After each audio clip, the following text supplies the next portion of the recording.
Hello বন্ধুরা, কেমন আছেন সবাই? আমার আজকের ভিডিওতে আমি আপনাদেরকে একটি মিনি নোটবুক তৈরি করে দেখাবো। আশা করছি আপনাদের ভিডিওটি ভালো লাগবে। এর জন্য আমি 2টা পেপার নিয়ে নিয়েছি। আমি এখানে পেজগুলো তৈরি করে নিচ্ছি। যে মিনি বুকটা তৈরি করব তার জন্য পেজ তৈরি করে নিয়েছি। সব পেপার আমি সেম সাইজের লম্বালম্বি করে কেটে নিয়েছি এবং এগুলাকে এভাবে ফোল্ড করে নিয়েছি। ফোল্ড করার পর এখানে আরও কিছু পেজ অ্যাড করতে হবে এবং এটাকে সিজারের সাহায্যে আমরা কেটে নেব। কেটে নেওয়ার পর আরও কিছু পেজ তৈরি করে রেখেছিলাম আমি আগেই, সেগুলা আমি এখানে গ্লুয়ের সাহায্যে সবগুলাকে একসাথে লাগিয়ে নেব এবং আপনাদের দেখতে হবে যাতে এগুলো সবগুলো সেম সাইজের হয়। তাই যদি কোনোটা যদি সেম সাইজের না থাকে তাহলে আপনারা এটাকে কেটে সমান করে নেবেন। এখানে দেখুন আমি মিনি বুকটির যেই নোটবুকটি বানাবো সেটার উপরের অংশটির জন্য একটা শক্ত কাগজ নিয়ে নিয়েছি। সেটাকে আমি গ্লুয়ের সাহায্যে কালার পেপারের সাথে অ্যাটাচ করে নেব, কালার পেপারের সাথে লাগিয়ে নেব যাতে আমাদের মিনি বুকটি আরও বেশি অ্যাট্রাকটিভ দেখায়। এখানে আমি গ্লু লাগিয়ে নিয়েছি এবং এটাকে এই পেপারের মধ্যে রেখে সাইডের অংশগুলো কাট করে নেবেন। তারপর এভাবে ফোল্ড করে এটাতে গ্লু লাগিয়ে নেবেন।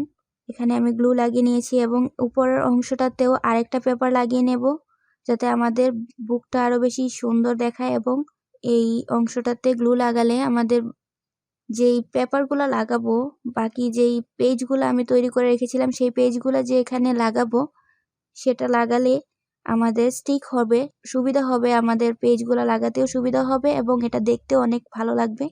বাড়তি অংশটা আপনারা কেটে নেবেন। এখানে লাগানোর পর আপনাদেরকে এভাবে নির্দিষ্ট অংশে আমাদের মাপ অনুযায়ী আমরা পেজগুলো যেগুলো নিয়েছিলাম পেজগুলোর মাপ অনুযায়ী জায়গা রেখে আপনারা এখানে এই ফোল্ডগুলো দেওয়ার জন্য একটা এরকম পেন ইউজ করতে পারেন যেগুলোর ইঙ্ক ফুরিয়ে গেছে, ইঙ্ক শেষ হয়ে গেছে। সেই পেনগুলো দিয়ে আপনারা যদি এভাবে দাগ কেটে নেন তাহলে আপনাদের ফোল্ড করতে একটু সুবিধা হবে। এবং এখানে আমি পেজগুলোতে স্টেপলারের সাহায্যে স্টেপল করে নিয়েছি, কারণ যদি আমরা গ্লু লাগাই তাহলে অনেক সময় এগুলা জায়গা মতো থাকে না বা এগুলা খুলে যেতে পারে। ফিক্সড করার জন্য আমরা এখানে স্টেপলারের সাহায্যে স্টেপল করে নিয়েছি এবং এটাকে আমরা কিছুক্ষণ রেখে দেব যাতে গ্লুটা ভালোভাবে শুকিয়ে যায়। তারপর আমাদেরকে এই বইটির উপরে একটু নকশা করতে হবে। এবার আমাদেরকে এখানে এই বইটির উপরে একটু নকশা করতে হবে, ডিজাইন করতে হবে। আপনারা আপনাদের ইচ্ছা অনুযায়ী ডিজাইন করবেন। আমি এখানে একটি গ্লিটার পেপার দিয়ে একটা লাভ কাট করে নিয়েছি এবং এটাকে আমি এই বইয়ের উপরে গ্লুয়ের সাহায্যে লাগিয়ে নিয়েছি। একদমই সিম্পল এবং দেখতে অনেক কিউট লাগে। আশা করছি আপনাদের এই মিনি নোটবুকটির টিউটোরিয়ালটি ভালো লেগেছে। যদি ভালো লেগে থাকে তাহলে অবশ্যই ভিডিওতে লাইক করতে ভুলবেন না এবং আপনাদের মূল্যবান মতামত কমেন্টের মাধ্যমে জানাবেন। চাইলে আপনাদের বন্ধুদের সাথে এই ভিডিওটি শেয়ার করতে পারেন। Thanks for watching the video. See you soon. Until then, stay safe, stay healthy, take care and good by.